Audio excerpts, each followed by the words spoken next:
মুসলিম ফুটবলারদের সম্মানে বিশেষ উদ্যোগ নিয়েছে বিশ্ব ফুটবলের নিয়ন্ত্রক সংস্থা ফিফা, যা ইতোমধ্যে প্রশংসা কুড়াচ্ছে বিশ্বজুড়ে।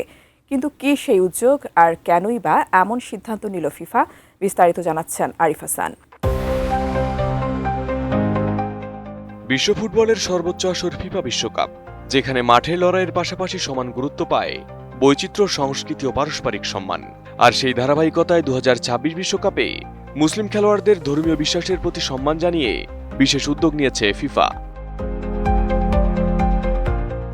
বিশ্বকাপের প্লেয়ার অব দ্য ম্যাচ বা ম্যাচ সেরা পুরস্কার প্রদানের ক্ষেত্রে কিছু মুসলিম খেলোয়াড়ের জন্য অ্যালকোহল সংশ্লিষ্ট স্পন্সর ব্র্যান্ডিং সরিয়ে দেওয়া হচ্ছে।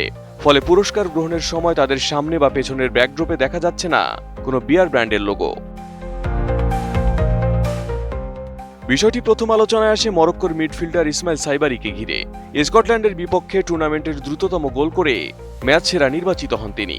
তবে পুরস্কার গ্রহণের সময় সাধারণত ব্যবহৃত স্পন্সর ব্র্যান্ডের পরিবর্তে প্রদর্শিত হয় নিরপেক্ষ superior player of the match design এবং ফিফা বিশ্বকাপের অফিসিয়াল ব্র্যান্ডিং।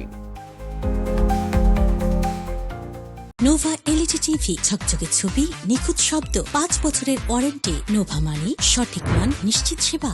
শুধু সাইবারই নন, একই সুবিধা পেয়েছেন মিশরের ইমাম আশুর, জর্ডানের আলী অলওয়ান, ইরানের রামিন রেজাইয়ান, কাতারের গোলরক্ষক মাহমুদ আবু নাদা এবং আইভরি কোস্টের ইয়ান দিওমান্দেও।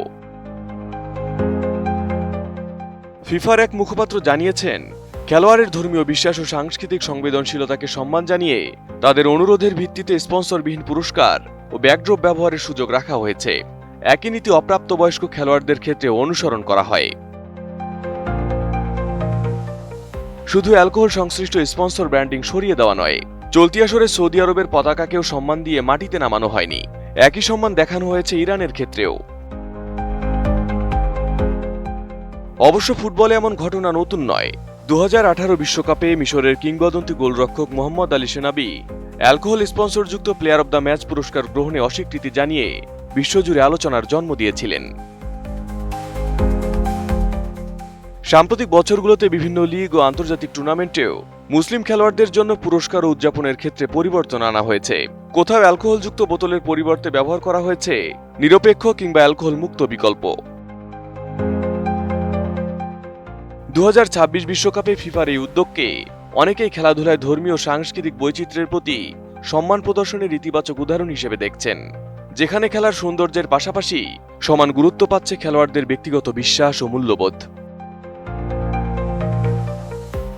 Arif Hasan, ATN news.